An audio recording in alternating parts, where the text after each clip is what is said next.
Hey, what's going on YouTube?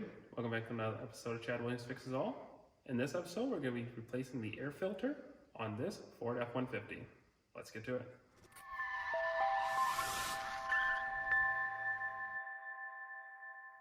So to replace the air filter in this F-150, you'll first want to go ahead and open the hood.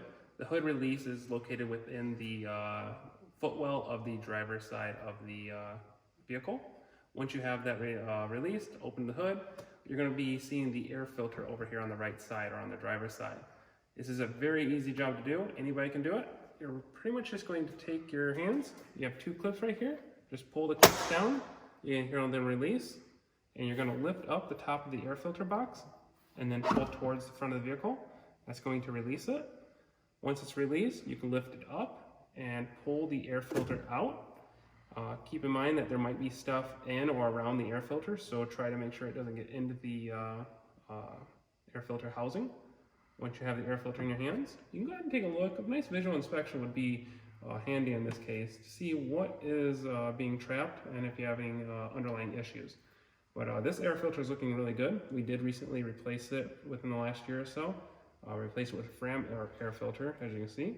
And we'll have a link down in the description of the air filter we used here. But since this is still relatively new, we're just going to knock off a few of the bugs and stuff and just going to reinstall it here. Just kind of showing you guys how to do this yourself. So just going to put it back into here. Now you want to insert the back tabs first. Slide it towards the back of the vehicle and then push down. Take those two clips, push forward. And there you go. The air filter is now reinstalled back into the vehicle and you're pretty much all set.